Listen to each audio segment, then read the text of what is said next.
ब्राह्मण जन्म से ही अभिमानी होता है और कलयुग के ब्राह्मण तो अधम और नीच है, ऐसा प्रमाण भी है।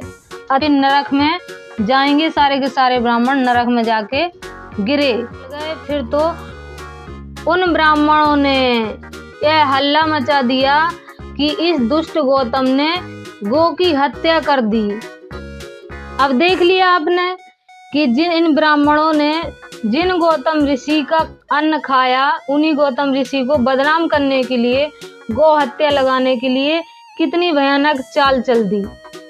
इस टाइप के होते हैं ये ब्राह्मण। बोलो सतगुरुदेव की जय, बंदी छोड़ कबीर साहेब की जय, बंदी छोड़ गरीबदास जी महाराज की जय, दादा गुरु रामदेवानंद जी महाराज की जय, बंदी छोड़ सतगुरु रामपाल जी महाराज की जय, सभी संतों की जय, सभी भक्तों की जय, धर्मी पुरुषों की जय, सत साहिब। तो भाइयों, आज हम ऐसे प्रमाण लेकर आए हैं जिनको देखकर आपकी आंखें खुली की खुली रह जाएंगी, और जितने भी ये नकली कथावाचक हैं सबकी दुकानें संपूर्ण तरीके से बंद हो जाएंगी। बहुत लगवा लिए इन्होंने अपनी कथाओं में औरतों से ठुमके, और भोली भाली जनता के दान के पैसों से बहुत घूम लिया इन्होंने लग्जरी गाड़ियों में। हो जाएंगे हैरान क्योंकि बंद हो जाएगी इन पाखंडियों की संपूर्ण दुकान। हम देंगे ऐसे प्रमाण, तो बने रहना वीडियो में एंड तक। परम संत रामपाल जी महाराज की असीम दया से आज हमारे हाथ ऐसे प्रमाण लगे हैं जिनको देखने के बाद समाज को एक नई दिशा मिलेगी। इसको निंदा का या आलोचना का काम ना समझना, इसको महापरोपकार का कार्य समझना। ब्राह्मण कुल में जन्म था, मैं करता बहुत मरोड़े, गुरु गुमानी दास मिले, दिया कुबुद गढ़ तोड़। तो भाइयों, अगर कोई ब्राह्मण कुल में जन्म हो जाता है तो उसको श्रेष्ठता का अभिमान हो जाता है, और ये कुबुद का गढ़ है, ये बगैर गुरु के नहीं टूटता। अर्थात ब्राह्मण जन्म से ही अभिमानी होता है, और कलयुग के ब्राह्मण तो अधम और नीच है, ऐसा प्रमाण भी है। अधम का अर्थ होता है पापी, और नीच का अर्थ होता है जो वेद मार्ग को छोड़े हुए हों, मांस मदिरा आदि का सेवन करते हो, नीच कर्म करते हो, वो नीच होते हैं। तो कलयुग के ब्राह्मण इस टाइप के हैं। और दूसरा, कलयुग में जितने भी ब्राह्मण हैं वो श्रापित हैं, नरक से आए हुए हैं। और पहले के समय में क्या होता था, जो ब्राह्मण थे वे शास्त्रों की सच्चाई को जानते थे, क्योंकि शिक्षा उन्हीं के पास थी, और ये शास्त्रों की सच्चाई दूसरों के पास ना चली जाए, दूसरी जो वर्ण हैं इनके पास ना चला जाए, तो ये दूसरे वर्ण के लोगों को अपना शिष्य बनाते ही नहीं थे। ब्राह्मण सिर्फ ब्राह्मणों को ही शिक्षा का अधिकार ने दे रखा था, ये दूसरे को शिष्य नहीं बनाते थे, शिक्षा नहीं देते थे कि इनको जो शास्त्रों में वर्णित इनकी सच्चाई है वो लोगों तक ना पहुंच जाए, समाज में ना पहुंच जाए। ये अभिमान का कारण था जो ये लोगों तक वो सच्चाई नहीं पहुंचने दी। लेकिन आज पूर्ण ब्रह्म परमेश्वर कबीर जी की दया से आज समाज पढ़ा लिखा है और शास्त्रों को पढ़ सकता है, और इनकी सच्चाई भी पढ़ रहा है, और समाज में जो नहीं पढ़े हैं उनको दिखाने की कोशिश भी कर रहा है। तो भाइयों, आज ऐसे ही प्रमाण को लेकर हम आए हैं उन्हीं शास्त्रों से। तो प्रसंग है, एक समय की बात है, पृथ्वी लोक के जीव पापी हो गए थे, अधर्मी हो गए थे, जिस कारण से इंद्रदेव ने वृष्टि करना अर्थात वर्षा करना 15 वर्षों के लिए बंद कर दिया था। और वर्षा ना होने के कारण, जब वर्षा नहीं होगी तो फिर अनाज भी नहीं होगा, तो अनाज भी नहीं हुआ, एकदम अकाल पड़ गया, सब जगह त्राही त्राही होने लगी। और त्राही त्राही के कारण सब परेशान होकर, क्योंकि आज भी यही होता है, पहले भी यही होता था, कोई दिक्कत होती तो लोग ब्राह्मणों के पास ही जाते थे तो लोग इनके पास जाने लगे। तो अब ये परेशान हो गए क्योंकि इनके पास तो कोई मार्ग था नहीं। अब इनने एक युक्ति सोची कि क्या किया जाए। तो इनको पता था कि एक ऋषि है, गौतम ऋषि, वो बड़े तपस्वी हैं, उनसे कोई ना कोई युक्ति, कोई ना कोई समाधान मिल सकता है।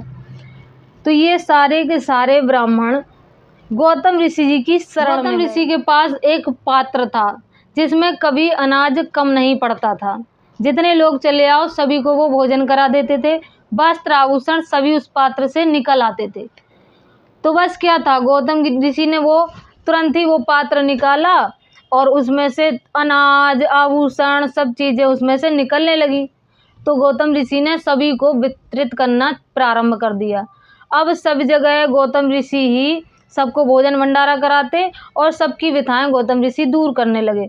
और जितने भी ब्राह्मण थे, सारे ब्राह्मण भी गौतम ऋषि के यहाँ भोजन करते। ऋषि मुनियों की पत्नियाँ सभी गौतम ऋषि के आश्रम में आकर भोजन भंडारा करने लगी। एक दिन नारद मुनि आ गए और नारद मुनि ने आकर बहुत बड़ाई गाई गौतम ऋषि की।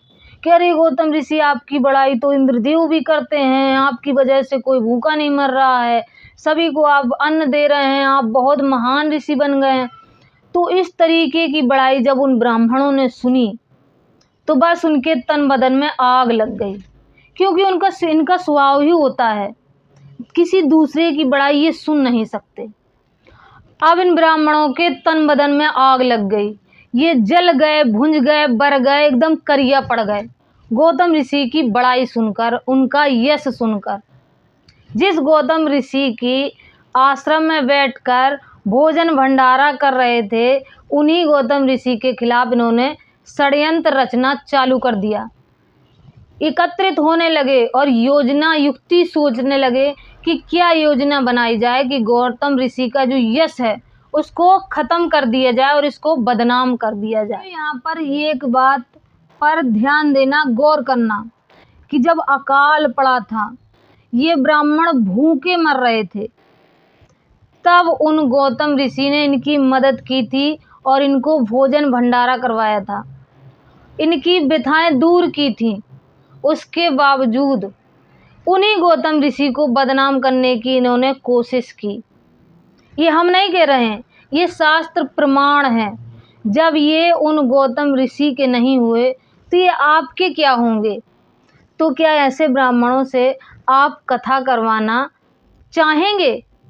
ऐसे ब्राह्मणों की कथा करने से कोई लाभ होगा आपको?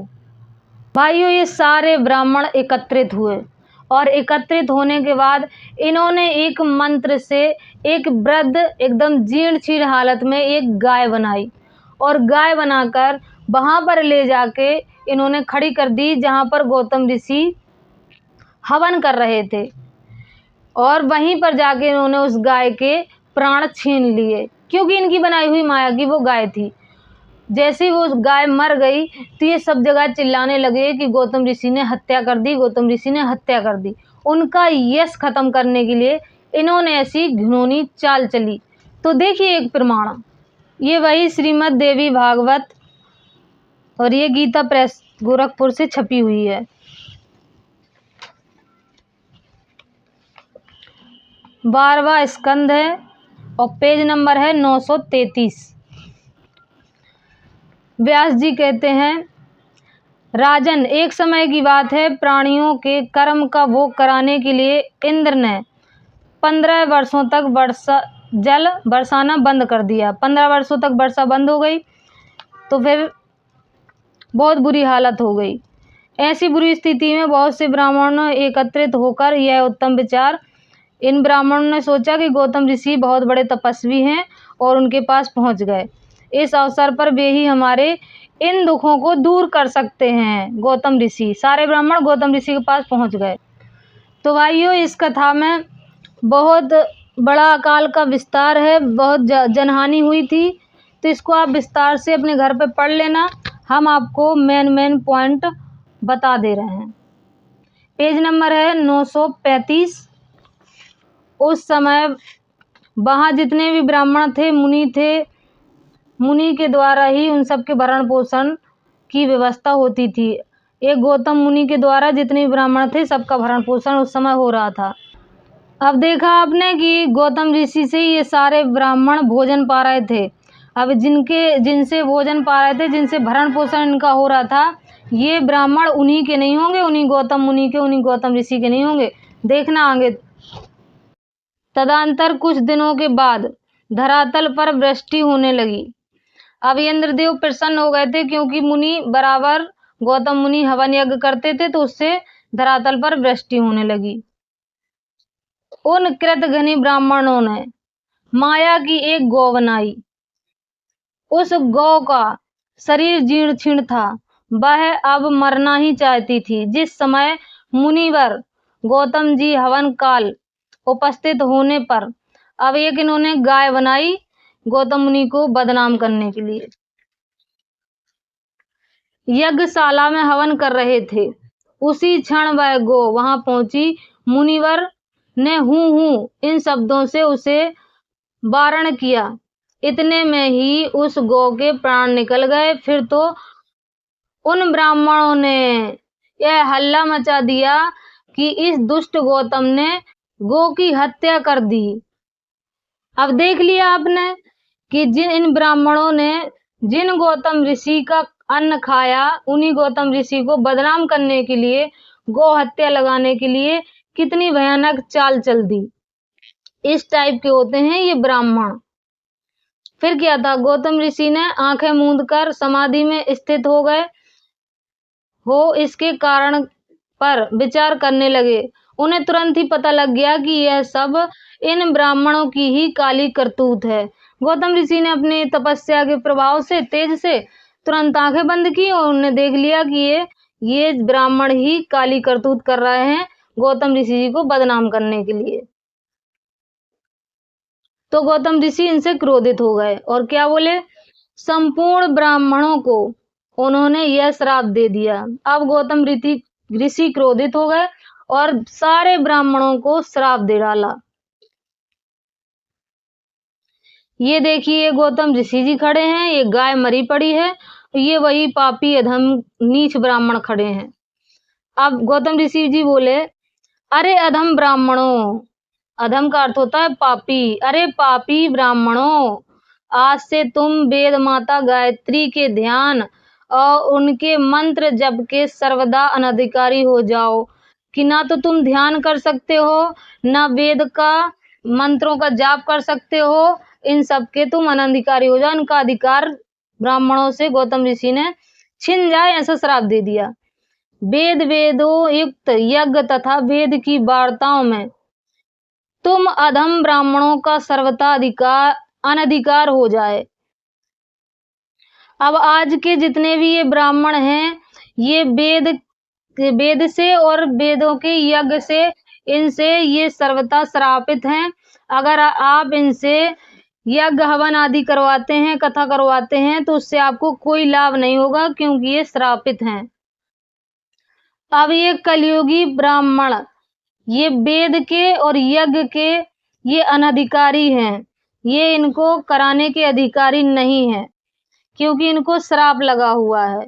अब आप इनसे वेद या यज्ञ करवाते हैं, वेद मंत्रों का उच्चारण करवाते हैं, तो आपको कोई लाभ नहीं होगा, क्योंकि ये अनधिकारी हैं, ये श्रापित हैं। शिव की उपासना, शिव मंत्र का जप और शिव संबंधी शास्त्र के अध्ययन के लिए भी तुम अधम ब्राह्मण सदा अनधिकारी हो जाओ।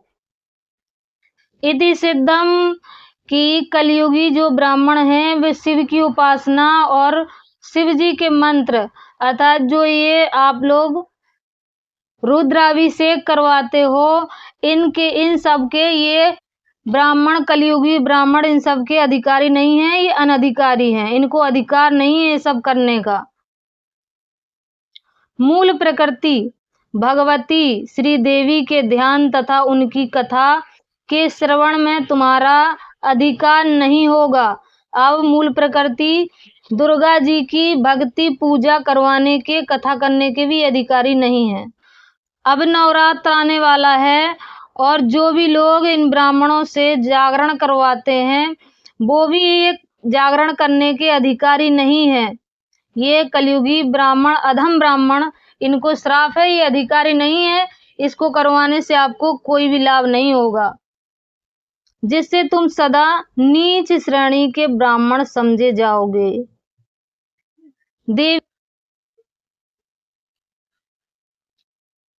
मंत्र देवी के स्थान और उनके अनुष्ठान कर्म में तुम्हारा अनधिकार होगा। नमो दिव्याय महादिव्याय शिव्याय सत्तम नमः। अब ये मंत्र बोलने के भी ये अधिकारी नहीं रहे।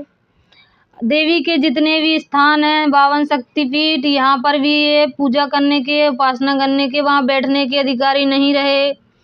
और देवी के जितने भी अनुष्ठान होते हैं उनके भी ये अधिकारी नहीं रहे, ये अनधिकारी हैं। अब ये अनुष्ठान होते हैं षट्चंडी यज्ञ, महाचंडी यज्ञ, ये सब यज्ञ करवाने के अधिकारी नहीं रहे। गोदान, गौ आदि दान और पितरों के श्राद्धों से ब्राह्मण अधमों, पापी ब्राह्मणों, तुम विमुख हो जाओ।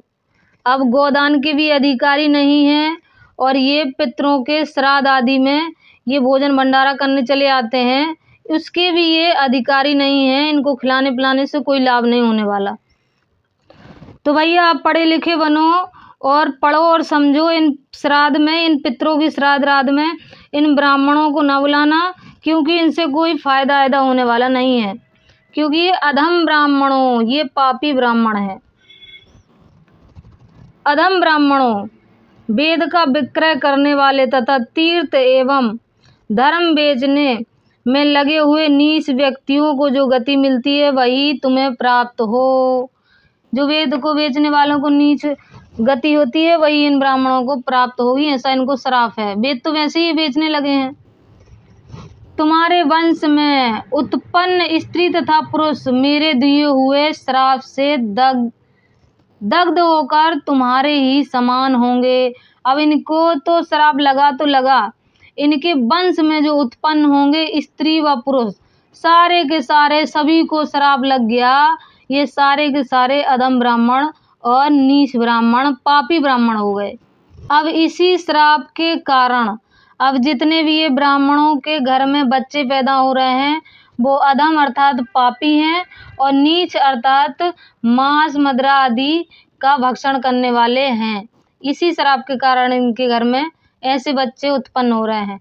इतना कम था तो और भी ऋषि जी ने श्राप दे दिया कि नरक कुंडों में वास करना पड़ेगा। अब ये नरक में जाएंगे, सारे के सारे ब्राह्मण नरक में जाके गिरे। अब जब ब्राह्मणों को इतना भयंकर श्राप मिल गया कि नरक में जाएंगे और ये सभी प्रकार की पूजा आदि से इनको अनधिकारी कर दिया, तो अब ये ब्राह्मण घबरा गए। तो क्या बोले, मुनिवर प्रसन्न होइए, प्रसन्न होइए, प्रसन्न होइए।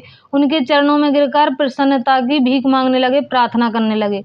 तो फिर गौतम जी, मुनि जी बोले, ब्राह्मणों से कहा, गौतम ऋषि जी कह रहे हैं, ब्राह्मणों, जब तक भगवान श्री कृष्ण चंद्र का अवतार नहीं होगा तब तक तो तुम्हें कुंभीपाक नरक में अवश्य रहना पड़ेगा, क्योंकि मेरा वचन मिथ्या नहीं हो सकता।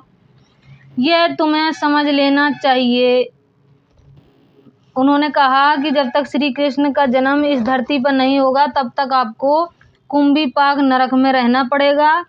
ये मेरा श्राप है, क्योंकि मेरा श्राप मिथ्या नहीं हो सकता, वो पूरा होकर ही रहेगा।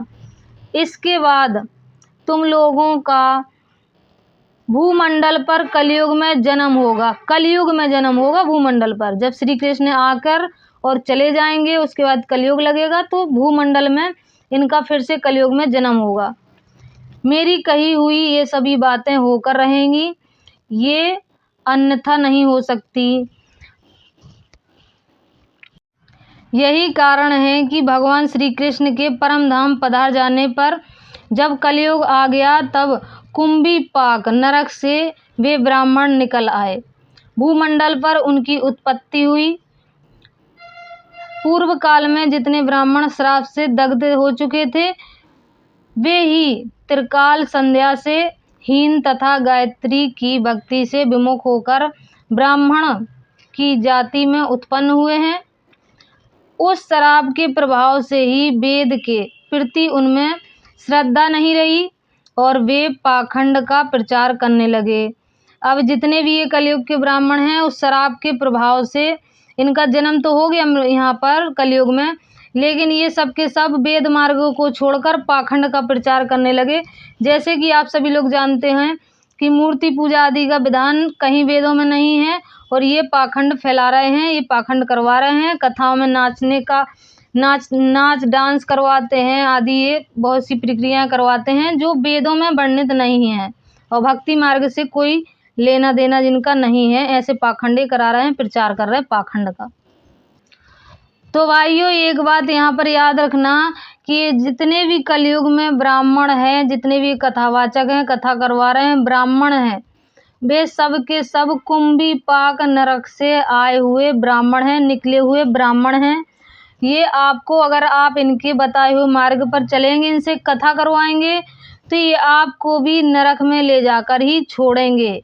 वर्तमान समय में जितने भी ये ब्राह्मण हैं, कथावाचक हैं, ये कथा करने के अधिकारी नहीं हैं, ये कुंभी पाक नरक से आए हुए हैं और ये अनअधिकारी हैं और श्रापित हैं। तो भाइयों अभी आपने जो प्रमाण देखा वो हमारे पवित्र हिंदू धर्म के शास्त्रों की सच्चाई है, जो शिक्षा ना होने के कारण आज तक समाज इस सच्चाई से वंचित था और इन ढोंगियों ने, इन पापियों अधम ब्राह्मणों ने शिक्षा नहीं आज तक समाज के बीच में आने दी, जिससे इन सच्चाई से वंचित रहे।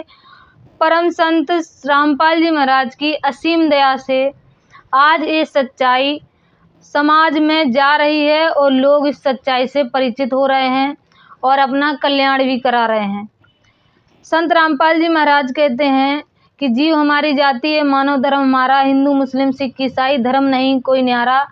तो इस महापरोपकार के कार्य को निंदा न समझें। संत रामपाल जी महाराज कोई जाति या धर्म को लेकर नहीं चलते, सभी को एक करके चल रहे हैं, सभी को भाईचारे की भावना भाई भाई लेकर संत रामपाल जी महाराज चल रहे हैं।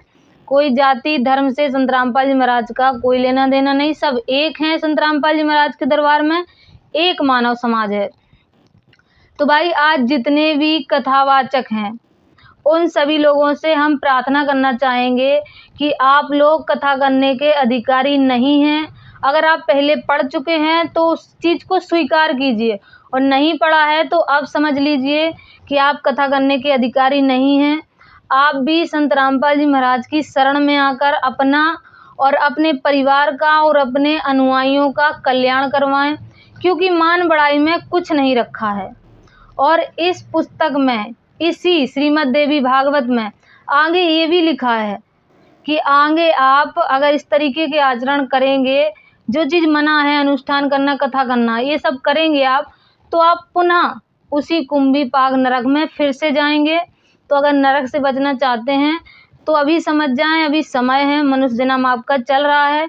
खुद भी समझें, अपने अनुयायियों को समझाएं और संत रामपाल जी महाराज की शरण में आएं और नाम दीक्षा लें, निःशुल्क नाम दीक्षा लें, कोई पैसा नहीं लगता, कुछ नहीं है। नाम जाप करें संत रामपाल जी महाराज से लेकर और अपना जीवन कल्याण करवाएं, अपना जीवन धन्य बनाएं। क्योंकि वर्तमान समय में सैकड़ों कथावाचक, भागवत कथावाचक और हजारों की संख्या में ब्राह्मण समाज से लोग आकर संत रामपाल जी महाराज से नाम दीक्षा लेकर अपना और अपने परिवार का कल्याण करवा रहे हैं। तो आप भी मान बढ़ाई को छोड़ें और संत रामपाल जी महाराज से नाम दीक्षा लेकर अपना जीवन धन्य बनाएं, अपना कल्याण करवाएं। मिलेंगे नेक्स्ट वीडियो में, तब तक के लिए सत साहिब।